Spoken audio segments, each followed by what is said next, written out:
And now I'm cheesing my way back to you, Van, with a burning cheese inside. It's time to talk pack. Well, as expected, we whipped up on the Bears 35-16, take number one seed in the NFC. So the road to the Super Bowl runs through Lambeau. That's right. Get your green tickets. We're going. Love it. Before I get into the game, we picked up Damian Snacks Harrison. I thought it was Damon. Sorry, Damon Snacks Harrison. That's an excellent pickup, I think. I don't know what the you know It's budget, crazy. the budgetary salary cap things were, It's but crazy to me because he was on a playoff caliber team in Seattle, and he just is like, I don't want to play anymore. And then Green Bay's like, hey, we're gonna go to the Super Bowl. Probably you want to play? And he's like, all right, I'll do it. well, the Seahawks like released him. I think he was on their practice squad for a minute there, and then No, no, no, they no. he He can't. cleared. Go ahead. Go Oh, ahead. here. At the time, Seahawks coach Pete Carroll was under the impression that Harrison no longer wanted to play. He Yeah. decided to stop playing. He's done playing. I talked to him this morning. He's in good spirits and all that. He's really grateful for the opportunity and playing here, and he did really well by us, but he is just done. Yeah, he wasn't on the practice squad. He played games, 138 Oh. snaps, 6 games. They signed him to their practice squad on October 7th, and he made his first appearance to them on November 15th. Yeah, so it took him a little time to get up to speed, Oh, but yeah, okay. He did request a release. yeah, that's what I'm saying, Yeah. man. He wasn't just like a. I mean, he played out there. I think. I mean, he's a former All Pro. I mean, he's. I saw him in a couple plays in the game. I saw he played probably like a dozen plays. Oh, So in the Packers game. yeah, yeah. Yeah, I mean, he's a solid. I think he's a solid pickup. He's somebody to help us Mhm. shore up, against the run. If we, if we face a run heavy team, so we'll Yeah. see who we face. But I think that's where we need him the most. I Mhm. don't know why. And honestly, when I think about who our front, like what our front group looks like, and even our linebackers, I think, Kenny Clark, yeah, Tyler Lancaster, oh yeah, Dean Lowry, he. Montravius Adams, who's hurt. Kingsley Kiki also hurt. I mean, I'm just saying, like, I felt like our team should be better against the run that it is, but Yeah, bringing Harrison in, I think will help with that. agreed. The other notable here before we get into the game, Devonte Adams joins the 99 Club. Madden is what He we're got talking himself about. bumped up to the 99 Club. It was a big deal. It's a big deal. Rogers did this whole little nice. There's a video on Facebook. Rogers did this nice little presentation for him where he got in this little like I don't know if Rogers got it for him or if it was from the Madden I'm whatever, pretty sure it's but from it's Madden. It's from Madden. 99 on a gold chain, and Rogers like hit it under the In table diamonds. The in 99 is diamonds, in diamonds. and he hit it under the table like in their conference room, and it was like he's like goes on a Zoom call with Devontae, and he's like, "Hey man, like look under the table to your right." Devontae's like, "All right," and he pulls it out, and then Rogers says, "Welcome to the 99 Club." So that was pretty neat.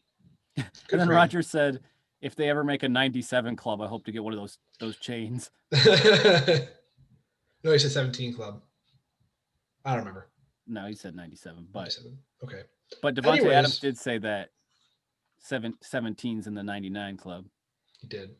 Okay, so again, we whipped the shit out of the Bears, right? It was a Uh, healthy ass whooping. it was a healthy Looked ass whooping. looked a So I little want to. shaky, but we put up 21 points in the second quarter. We did. We What the did. fuck? It could have been 28 points. Yeah, Oh, oh, don't. sorry. It could have been seven more in the third quarter, but Yeah. MVS made a big drop. And everybody calls for MVS's head. And honestly, for a minute, I was too. But he's good. He just needs to be more consistent. I mean, Like that's a big game. problem. That game was the story of MVS's season. I Catches a just 72-yard touchdown right in his lap. He was wide fucking open. Drops a wide open catch right in his lap. Those are the two that's do that on repeat for an entire season. That's what he's done. He did pass Jordy Nelson for most catches in Packers history of 70 plus yards in a season. He's got Oh, three oh this wow. year. Wow. Yep. I want to run through some quick things here. Might take a minute, but it's worth it. These are the records that were set this week. Oh shit. Aaron Rodgers sets the NFL single Oh, season you're not gonna record do for games all these, are you? with 100 plus passer rating, games with 100 plus passer rating and 3 touchdowns, games with 3 plus touchdown passes and 0 interceptions, games with 2 plus touchdown passes and a completion percentage of 70 plus, ties the NFL single season record for games with 3+ touchdown passes with Tom Brady. Franchise record in touchdowns, 48. Completion percentage, 70.72. Games with 4+ touchdown passes, 7. All of those led the league this year. Let's see. The 7 games with 4+ touchdown passes is tied for second in league history with Patrick Mahomes and Peyton Manning. No, Second highest. behind Peyton Manning. Sorry, Peyton behind Manning me. holds the Fine. I record. can't read. He tied Patrick Mahomes for second. Fine. Compiled the second highest passer rating in league history, 121.5, behind, you guessed it, Aaron Rodgers, 122.5 from 2011, which is considered to be like the best season of a quarterback, best single season of quarterbacking ever. And second most completions in team history, 372, behind his own 401 in 2016. Yeah, that shit was crazy. Tied Sammy Baugh for the most seasons leading the NFL in lowest interception percentage, 5 in 09, 14, 18, and 20, and became the first quarterback to lead the league in 3 straight years. First quarterback since Steve Young in 92 to lead the league in 4 categories of passer rating, touchdown passes, completion percentage, and interception percentage. Yeah, I mean, it's a fucking season. Rodgers had an incredible season this year. He has to be the unanimous MVP. Yeah. And that actually gets voted on this week, but doesn't get announced until the week before Super Bowl. Yeah, I think he'll be the MVP. I mean, has to. I really think he will. I mean, he put an exclamation mark at the end of that game. He did. Okay, Devontae Adams' turn. And with all of this, keep in mind, he missed 2.5 games. So all of this is in 13.5 games. And I would love to see what the stats would have been had he had the full 16 games. Let's see. Single season franchise record for receptions, 115, and tied the mark for receiving touchdowns of 18. First player in league history with 100+ receptions and 18 touchdowns in one season. That shit is insane. Tied for third in league history for most touchdown receptions in one season. Let's see. Tied the NFL record for games with 10+ receptions and 2+ touchdowns in one season, matching Chris Carter in 95. Ties the franchise mark for games with 100+ receiving yards and a touchdown with 7, matching Jordy Nelson 2014.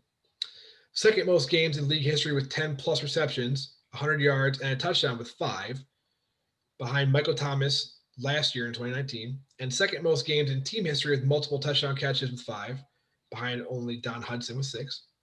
Moved into fourth on the team's franchise all-time list of receiving touchdowns, 62. Receptions, 546. He trails Sharp by 3 touchdowns and Nelson by 4 receptions for third place in both categories. That's it for him. I mean, they asked Rodgers after the game in his post-game interview, like, did you ever think you'd have another receiver that you would have the kind of chemistry that you had with Jordy Nelson? And he said no. He said no, and then he was just gushing about how great Devontae Adams really is. He said he got a little emotional whenever he talks about it. He said after the game, he went to Devontae and was like 13 and a half. You know, you did all this in 13 and a half years. You mean 13 and a half games? Let's see. Aaron Jones sets single season franchise record for yards per carry, 5.49. Let's see. Second person in league history to compile 3,000 rushing yards, 35 touchdowns, and 5 yards per carry over his first 4 seasons in the league. I didn't know that. That's good. That is good. Big Bob ties the single season team mark for touchdowns by tight end with 11. Mason Crosby sets a franchise record for field goal percentage, 100%, with a minimum of 1 attempt per game. So he went 16 for 16 this year. Matt LaFleur, second most wins by any NFL coach in his first 2 seasons, only behind George Seifert's 28. Crazy. And then there's a bunch of shit here. Packers records, team records. But the biggest one, honestly, is the highest red zone touchdown percentage in the NFL over the past 40 years at 80%. That is wild. 80% of the time we were in the red zone, we scored a touchdown. That shit is crazy. I don't know. This stat I find to be crazy. Set the single season team record for fewest turnovers, 11, and most 0 turnover games at 10. Really? I didn't know that. That shit is awesome. Insane to me. That's awesome. We had 10 0 turnover games. Mm-hmm. That's That's awesome. insane. I mean, that's excellent. I mean, that's Aaron Rodgers. What that is.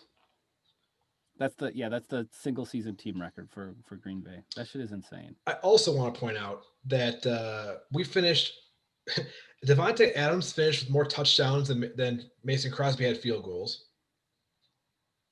Yep, and they And Aaron Rodgers finished the season with more touchdown passes than J.K. Scott had punts.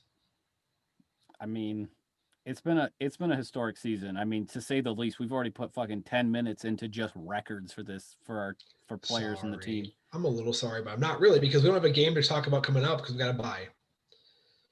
I Um, mean, I mean, I don't know, man. It was there was some stuff I wasn't happy with, but there's a lot that I was happy with. I mean, this was a game standouts to me. Adrian Amos, that Mm-hmm. dude played so fucking hard. Balled out. He played so hard. I mean, That pick was clutch. that pick clutch. He was every play that came to the sideline. Adrian Amos is there. He Mm-hmm. was. I mean, he's not a middle linebacker, but he was truly playing sideline to sideline football. Yeah. That dude was in. If like there was no quitting him all game. He really stood out to me.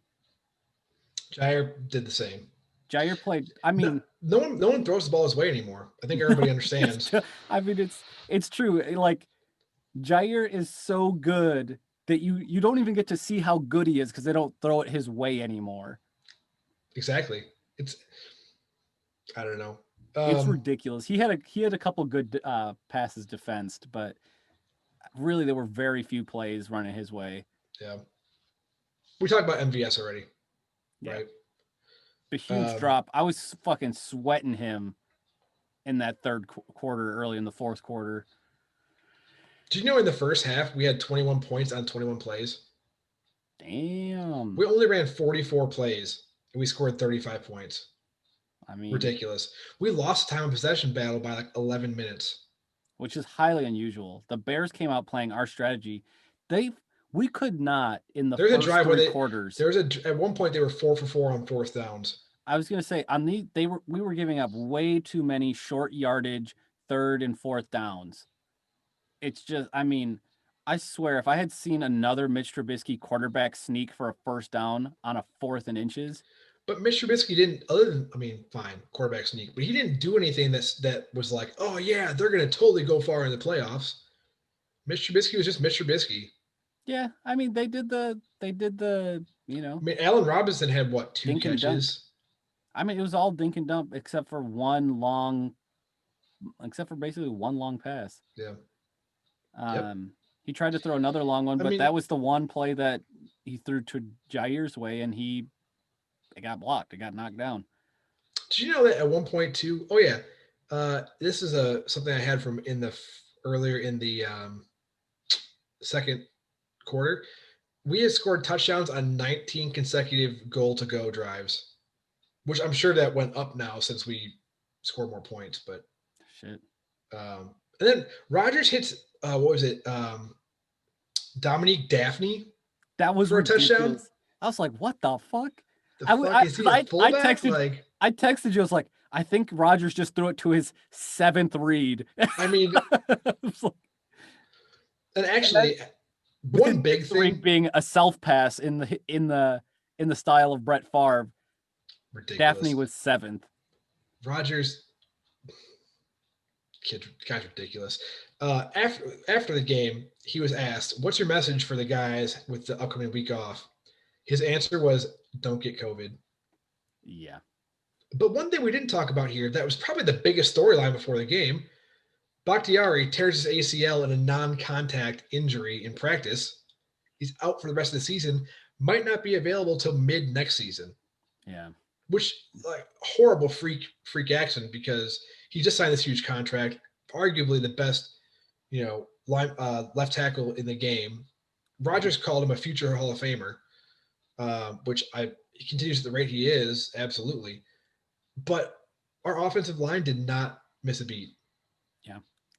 We're just It is the most versatile offensive line. And I said this earlier. I told Miss Van as we were watching the game, I said, this is the best offensive line I've ever seen play the game. It's a very good I offensive mean, line. Elton Jenkins has played every single snap, or played a snap at every single position. We had Billy Turner go from right tackle to left tackle. You know, it was It's a talented squad. There's no doubt about that. There's no doubt about it. it's crazy when you lose a player of Bakhtiari's caliber, and then you just like, okay, Yeah, I mean, nobody's going to replace Bach, but we definitely showed that this is a team that has depth to be next man up, and it's good. It's good, not just like we did the best we could. This is like we put someone in, and they were good. yeah, So I mean, it was another. I mean, it's just another big day. I mean, I know you talked about him for a sec, but Big Bob. I mean, it's Bobby's world now. I'm It's so irritated because I watched that, parts of that Giants game, and I saw whoever their tight end is that got voted in the Pro Bowl. I saw him have a couple of big drops, and I was like, man, how the fuck Big Bob not going to get in, and this clown does? He got snubbed hard. This bullshit. I mean, Last year, Big Bob had like 100 yards and one touchdown. the thing about Big Bob is that he just has his proportion of touchdowns to total catches is really skewed for basically He's got any like player. 56 catches and 11 touchdowns, It's ridiculous. It's ridiculous. 580 some yards. Yeah, But yeah, I mean, I think that's part of it. But you gotta give recognition. That is a huge impact. He's always getting open. He's always making clutch first downs and touchdowns, and I think it should have been recognized. yep, I agree.